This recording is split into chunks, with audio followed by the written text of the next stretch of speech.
నమస్తే, welcome to Suman TV. ప్రస్తుతం మనతో పాటు ప్రముఖ వైద్యులు డాక్టర్ కిరణ్ గంగా ఉన్నారు. వారితో మాట్లాడదాం. డాక్టర్ గారు నమస్తే అండి. నమస్తే మేడం. ఇవాళ నేను అడగాలనుకుంటుంది మష్రూమ్స్ గురించి సార్.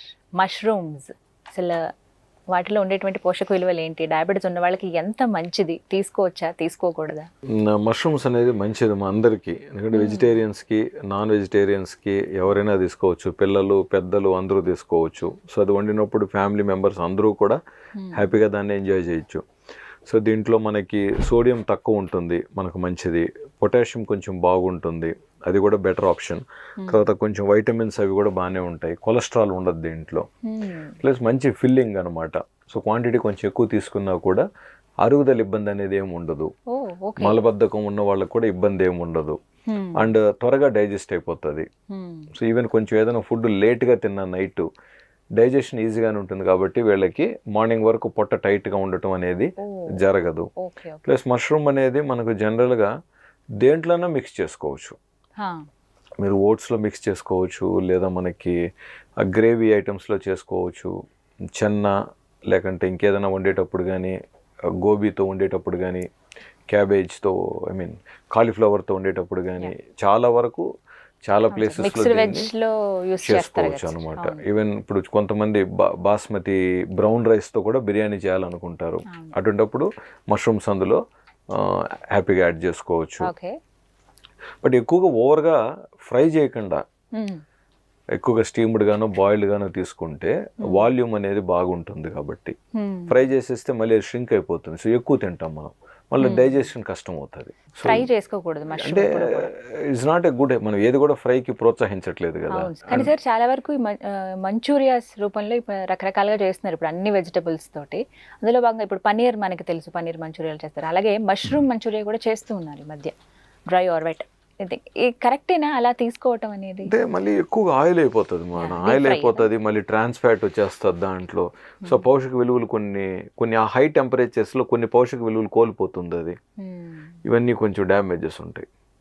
కాబట్టి ఎంతవరకు స్టీమ్డ్ బాయిల్డ్గా, ముఖ్యంగా కాన్స్టిపేషన్ ఉన్నప్పుడు, పెద్ద వయసులో ఉన్న వాళ్ళు ఎంత fry items, oil items and spice items avoid చేస్తే వీళ్ళకి ఆహారం అంత తేలిగ్గా ఉంటుంది, అరుగుదల బాగుంటుంది, ఈ గ్యాస్ట్రిక్ ట్రబుల్స్ ఇవన్నీ కూడా తగ్గుతాయి అన్నమాట.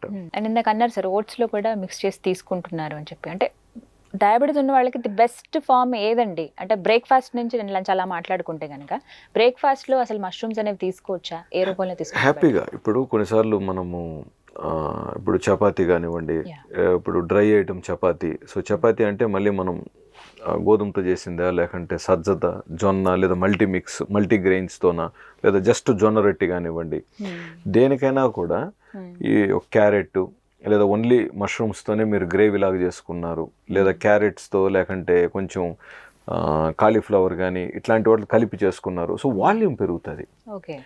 వాల్యూమ్ పెరిగినప్పుడు ఏమవుతుందంటే ఇటువైపు మనం తీసుకుంటున్న రైస్ కానివ్వండి, లేదా చపాతీ కానివ్వండి, లేదా కార్బ్ ఏదైతే ఉందో, మనము గ్రేవీ కానీ రైస్ మనకి ఇట్ట కదా బేసిక్ కార్బ్ ఒకవైపు ఉంటుంది, ఈ పక్కన కర్రీస్ ఉంటాయి కదా. సో ఈ కర్రీస్లో ఉండే వెజిటబుల్స్ క్వాంటిటీని మనం ఎక్కువగా తీసుకున్నప్పుడు, కాబట్టి ఇక్కడ మష్రూమ్ అంటున్నాం మనం. సో మష్రూమ్ కానీ ఈ వెజిటబుల్స్ కానీ క్వాంటిటీ పెరిగినప్పుడు ఇటువైపు కార్బ్ క్వాంటిటీ ఆటోమేటిక్గా తగ్గుతుంది కదా. మనం టోటల్గా తినే ఐటమ్ క్వాంటిటీ ఇంత అనుకుందాం. సో మనం జనరల్గా రైస్ కానీ ఇవి ఇష్టపడతాం కదా. సో ఇది ఎక్కువ క్వాంటిటీ వెళ్తుంది, కూరగాయలు తగ్గుతున్నాయి. సో మనం ఏమంటున్నాం, ఇక్కడ వీటి పెంచే ప్రయత్నం చేసినప్పుడు ఈ రైస్ క్వాంటిటీ కూడా తగ్గుతుంది కదా. సో షుగర్స్ పెరిగే ఛాన్సెస్ తక్కువ ఉంటాయి.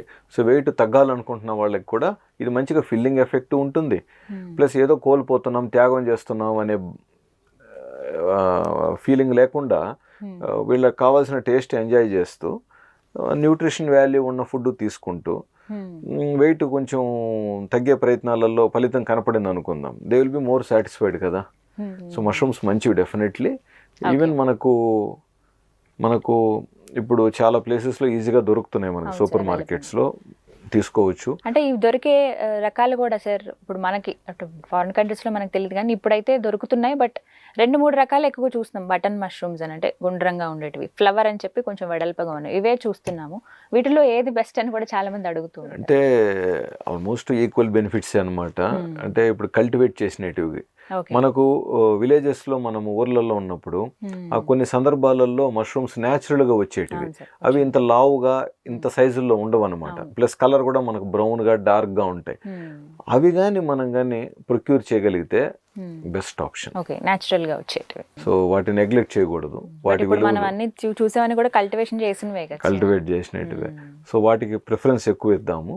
బట్ అన్ని మన చేతుల్లో ఉండవు కాబట్టి ఇవి అవైలబిలిటీ ఉన్నప్పుడు వీటి అడ్వాంటేజెస్ కూడా తీసుకుంటూ ఓవర్గా ఫ్రై చేసి కుక్ చేయకుండా మీకు ఎలా నచ్చుతుందో ఆ ఐటెంతో దీన్ని సింక్ చేసుకొని వండుకుంటూ, బట్ ఎక్కువగా సాల్ట్ కానీ స్పైసెస్ కానీ ఆయిల్ కానీ ఎక్కువగా వేయకుండా ఉన్నట్లయితే దాని న్యాచురల్ గుణాలు కూడా బాగుంటాయి కదా అనేది మన అభిప్రాయం అండి. అంటే ప్రత్యేకించి డయాబెటీస్ ఉన్న వాళ్ళు వారంలో ఎన్నిసార్లు తీసుకోవచ్చండి మష్రూమ్స్ అనేవి? బట్ డైలీ తీసుకుంటే కూడా మళ్ళీ మనకి అదే మళ్ళీ మోనోటైప్ అయిపోతుంది కదా, మోనోటనస్గా అయిపోతుంది అనే కదా మనం అన్ని తినాలి. బట్ ఏదైనా ఫుడ్లో హై గ్లైసిమిక్ ఇండెక్స్ ఉంటే కొంచెం క్వాంటిటీ రెస్ట్రిక్ట్ చేయాలి. లో గ్లైసిమిక్ ఇండెక్స్ ఫుడ్ అనుకోండి కొంచెం క్వాంటిటీ తీసుకున్న పర్వాలేదని మనము అభిప్రాయం వ్యక్తం చేస్తాం. కొన్ని సార్లు సార్ ఒక కర్రీ వండామంటే మార్నింగ్ అండ్ ఈవినింగ్ ఇంకా అదే తీసుకుంటాం. అలా తీసుకోవడం అనేది కరెక్టేనా అండి? ఇప్పుడు మధ్యాహ్నం చేసుకున్నటువంటి లంచ్ ఏదైతే ప్రిపేర్ చేసుకుంటాము అప్పుడు బాగా తిన్నాము మష్రూమ్ కర్రీ, డయాబెటీస్ ఉన్న పర్సన్ బాగా తిన్నారు, అండ్ ఈవినింగ్ కూడా ఉప్మా ఏదో చేసుకున్నారు, అందులో కూడా సేమ్ అదే కాంబినేషన్ మళ్ళీ రిపీట్ చేశారనుకోండి ఈవినింగ్ కూడా. ఇప్పుడు మనకు ఓవరాల్గా లైఫ్ స్టైల్ మారిపోయిందండి, టైం లేదు మనకి. అందరూ కూడా హస్బెండ్ వైఫ్ కానీ పిల్లలు బిజీగా ఉంటారు కాబట్టి 3 పూట్లకి 3 ఫుడ్లు అనే రోజులు డెఫినెట్గా దూరం అయిపోయినాయి మనకి. సో బ్రేక్ఫాస్ట్ చేయటం ఒక పెద్ద పని. సో అట్లీస్ట్ మధ్యాహ్నానికి నైట్ కలిపి ఒక్క కూర వండేస్తే చాలా ఈజీ అనమాట. డిఫరెంట్గా ఫ్రెష్గా వండుకొని తినగలిగితే it's a very good option. But ఇంట్లో ఉన్న వాళ్ళు కూడా వంటకు టైం పెట్టడం అంటే అది ఒక పెద్ద పనిలాగా భావిస్తున్నాం. చాలా మంది పెద్దవాళ్ళు కూడా ఇంట్లో ఉన్న వాళ్ళైనా సరే ఇప్పుడు టీవీ వాచింగ్ ఎక్కువైపోయింది, స్క్రీన్ వాచింగ్ ఎక్కువైంది. సో ఇంకా వంటకు పెట్టే టైంని కూడా అక్కడ కిల్ చేసి డైరెక్ట్గా ఇటే పెట్టేస్తున్నాం. బట్ మీకు ఓపిక ఉండి మీరు నిజంగా మీకు అవకాశం ఉంది అనుకున్నప్పుడు ఏ పూటకు ఆ పూటకు వండుకోవటం అరుగుదలకు చాలా బెస్ట్ అండి. సో ఎప్పటికప్పుడే వండుకుని తింటే బెటర్ అని అంటున్నారు. ఎగ్జాక్ట్లీ. ముఖ్యంగా 65-70 ఏజ్ దాటిన వాళ్ళు అవకాశం ఉంటే మాత్రం ఏ పూటకు ఆ పూట మితంగా మినిమం కొంత క్వాంటిటీ కావాల్సింది జస్ట్ వండుకోండి, హ్యాపీగా తినండి. ఫ్రిడ్జ్లో పెట్టే పని లేకుండా ట్రై చేస్తే ఆయిల్ కూడా తక్కువ వాడుతూ అసిడిటీ తగ్గటం మనం చాలా మందిలో గుర్తిస్తున్నాం. అది నేను చెప్తున్న పాయింట్ ఇక్కడ. అసిడిటీ ఇప్పుడు పెద్దవాళ్ళకి ఏంటి అరుగుదల సమస్యల్లో అసిడిటీ ఉంటుంది ఫస్ట్ పాయింట్, లేదా మలబద్ధకం అనే కంప్లైంట్ ఉంటుంది. ఈ రెండింటికి పరిష్కారం దొరుకుతుంది మనం ఫ్రెష్గా కుక్ చేసి తినగలిగినప్పుడు. బట్ ఒకసారి మనము ఫ్రిడ్జ్లో పెట్టి తీసిన తర్వాత లేదా కోల్డ్గా తిన్నా కూడా డైజెషన్ టైమింగ్స్ ఏదైతే ఉంటాయో అది మారుతాయి. Wherever there is possible you try. మీకు నిజంగా కంఫర్టబుల్గా ఉంది, మీకు బెనిఫిట్ అనిపించింది అనుకోండి, వండర్ఫుల్. మనం నష్టపోయేది అయితే ఏం లేదు కదా. సో ఫ్రెష్గా వండుకుని తినడం ఒకటి నేర్చుకోవాలి. సో ఓవరాల్గా డయాబెటీస్ ఉన్న వాళ్ళు మష్రూమ్ తీసుకోవచ్చు, బట్ ఇన్ లిమిట్.